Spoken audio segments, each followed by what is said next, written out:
Fala pessoal, beleza? Tô de volta. Resolvi gravar alguns vídeos aqui pequenos falando sobre alguns tópicos específicos de programação funcional, coisas que eu acho que são muito interessantes a gente aprender. Eu mesmo, quem me conhece, né, que está me acompanhando já meu trabalho aqui no YouTube ou na Udemy, sabe que eu gosto muito mais de utilizar a programação orientada a objeto. Mesmo assim, eu resolvi aprofundar um pouco meus estudos de programação funcional e tem bastante coisa que eu estou aprendendo que eu acho que vale a pena mostrar para vocês. Resolvi repassar o conhecimento. Então, esse primeiro vídeo aqui eu vou falar um pouco sobre High Order Functions. Nada mais é na prática do que uma função que pode receber uma outra função como parâmetro, ou até mesmo uma função que retorna uma outra função. Esses dois tipos de função são chamados de High Order Functions. Então, vou mostrar aqui um exemplo meio que prático, mas não com um exemplo tão grande para não ficar algo muito chato. Eu vou criar aqui uma função, por exemplo, aqui um Ajax Call. Então, simulando aqui como se estivesse fazendo uma requisição Ajax, beleza? Óbvio que eu não vou fazer uma requisição de verdade aqui para não ficar um negócio muito grande. Então, geralmente a função Ajax ela é algo assíncrono. Então, a gente recebe aqui uma outra função como callback para a gente executar depois. Então, digamos aqui que eu receba um callback como parâmetro e aqui dentro eu vou simplesmente executar esse callback e botando aqui, por exemplo, nData. Então, aqui na prática mesmo, a gente deveria fazer alguma operação assíncrona, fazer uma consulta numa API, no banco de dados. E essa resposta eu repassaria para o meu callback. Então, aqui é só um exemplo ilustrativo, né? Eu estou passando direto uma string marretada, mas é como se estivesse simulando uma resposta de uma API, beleza? E eu vou fazer aqui uma outra função, que eu vou chamar de getUsers. Essa função também vai receber um callback como parâmetro, porque ela também é assíncrona. E ela internamente, o que ela vai fazer? Ela vai executar o Ajax Call, que a gente definiu ali em cima. E o Ajax Call, ele precisa receber como parâmetro uma função que eu vou executar aqui dentro. Então, o que a gente vai botar como parâmetro aqui? Um function. Qual que é a assinatura dessa função, antes de mais nada? Então, como a gente trabalha aqui com o JavaScript direto, fica um pouco mais difícil da gente entender o que está acontecendo, porque a gente não tem os tipos aqui declarados de forma explícita. Então, a gente tem que meio que adivinhar o que está acontecendo olhando para o código. Então, quando a gente bota aqui o Ajax Call, que recebe um callback como parâmetro, como eu estou executando esse callback aqui dentro com parênteses, eu estou dizendo implicitamente que esse callback é uma função. E como ele tem um parâmetro aqui dentro que é do tipo string, esse callback eu estou dizendo implicitamente que ele é uma função que recebe uma string e a princípio não retorna nada, ele retorna void e não tem nenhum tipo de retorno. Então esse Ajax Call precisa receber uma função, essa função tem que ter um parâmetro, que aqui dentro são os dados que a resposta do Ajax vai receber. Então a gente pode chamar aqui de JSON, por exemplo, ou data, tanto faz. E o que eu quero fazer com a resposta desse Ajax Call? Eu quero chamar o callback que eu recebi no getUsers, executar ele com a resposta do Ajax Callback, que é o JSON. Ou seja, mais uma vez eu disse implicitamente que esse callback que eu recebi no getUsers é uma função que recebe um parâmetro do tipo string. Beleza? Então no JavaScript é assim que funciona. Então, para finalizar, o que eu quero fazer? Eu quero mostrar na tela isso aqui sendo executado. Então, eu vou executar a função do getUsers. O getUsers precisa receber como parâmetro o quê? Uma função de callback. Essa função recebe um parâmetro que são dados, que é uma string. Eu vou chamar aqui de users só para manter o contexto, né? Já que eu estou falando getUsers, eu vou simular aqui como se essa resposta aqui do nData fosse uma lista de usuários. E o que eu quero fazer com essa resposta que veio? Eu vou fazer aqui um console.log com esse users que a gente recebeu. Beleza? Bem simples assim. Só para deixar claro o que eu fiz aqui, né? Eu criei uma pasta vazia e dei um npm init, só para ter um exemplozinho básico aqui com o Node, para poder rodar isso aqui com o Node. E eu criei um script aqui de start, rodando esse meu código do examples.js. Então basta eu rodar aqui embaixo npm start, e ele vai executar o meu código. Vocês podem perceber aqui que ele retornou, né, no meu console o nData. Então, isso aqui que eu fiz está funcionando já.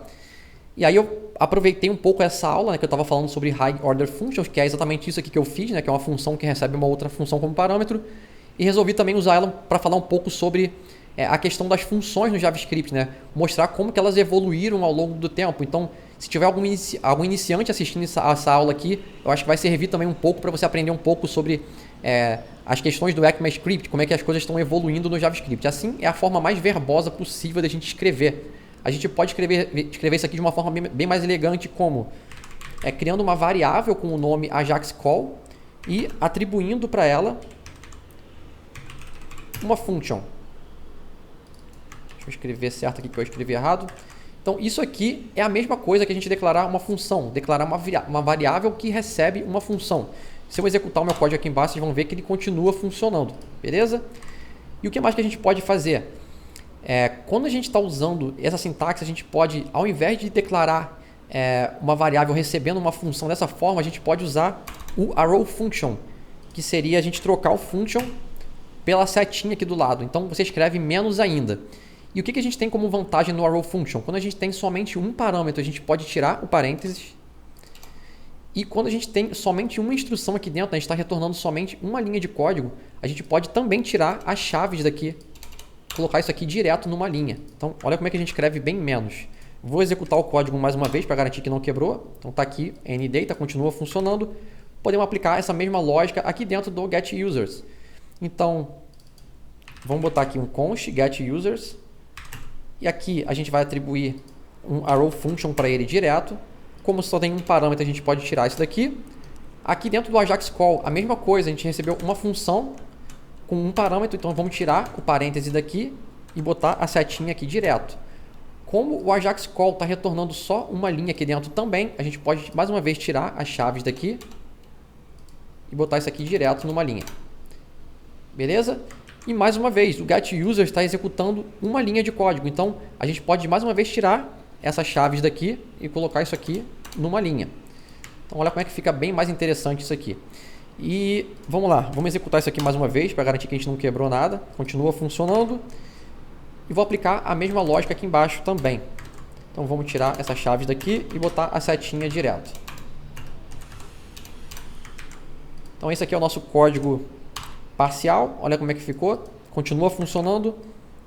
E aí mais um conceito que é muito interessante, que a gente usa muito aqui na programação funcional, que não é algo específico da programação funcional, mas é algo que tem a ver com as funções do JavaScript, mas que é muito usado na programação funcional, que é basicamente isso. Quando você tem aqui uma função, que você recebeu aqui um parâmetro, e depois você executou um código, como esse meu código que está aqui dentro, né, com o console.log, que é uma função, ela é chamada com o mesmo parâmetro que eu recebi na minha função, que eu estou chamando aqui atrás, eu posso simplificar isso aqui. Como? Eu tiro o meu parâmetro daqui e passo um ponteiro direto da função que eu quero executar.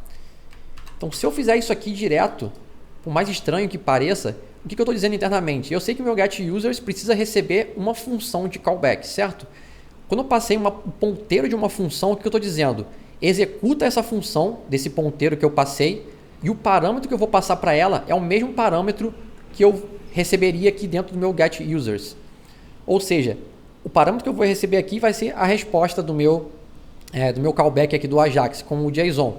Então eu vou executar o console.log com o mesmo parâmetro que eu vou receber do meu getUsers. Então se eu rodar isso aqui, continua funcionando. Então olha que interessante. Então isso que a gente fez aqui, a gente pode aplicar essa mesma lógica aqui dentro. Por quê? Aqui no meu Ajax Call, eu estou recebendo aqui um JSON e eu estou executando uma função com o mesmo parâmetro que eu tinha no meu Ajax Call. Ou seja, eu posso simplificar e tirar esse JSON daqui. Então olha como é que ficou bem mais enxuto o meu código. E se eu executar o código, ele continua funcionando. E aí se a gente olhar de novo para o nosso código, olha só o que aconteceu. Agora, depois que a gente fez essa simplificação, a gente está acontecendo o que aqui? A gente está executando o Ajax Call com um parâmetro que é o mesmo parâmetro que a gente recebeu na função anterior. Ou seja, a gente pode simplificar isso aqui de novo. Tirar isso daqui e tirar isso daqui. Vou rodar o código de novo aqui para mostrar para vocês que continua funcionando. Está aqui, ndata. Então, olha como é que o código estava no início, olha como é que ele terminou. Então, assim, você olhando para esse código agora, se você não tivesse acompanhado essa aula do início ao fim, ia parecer que isso aqui é muito mais simples do que ele é na verdade, né? Parece que a gente está atribuindo um valor para uma variável. Só que na verdade, quando você olha esse valor, esse Ajax Call é uma função. e essa função recebe uma outra função como parâmetro. Então, em alguns certos pontos não é tão intuitivo, né, a programação funcional. Você não bate o olho aqui, não entende de cara o que está acontecendo, mas é inegável que você escreve muito menos código, né? Você consegue pegar e enxugar o teu código. E o exemplo inicial que eu dei aqui era funções ainda por cima, né? Se eu tivesse feito aquilo com classes, ia ficar maior ainda. Então, essa é uma vantagem clara, né? Você escreve muito menos. Só tem que ter cuidado também para não exagerar e fazer coisas que sejam também muito enxutas e você acabar perdendo a legibilidade do seu código. Mas esse aqui é um conceito interessante, eu achei que vale a pena passar para vocês.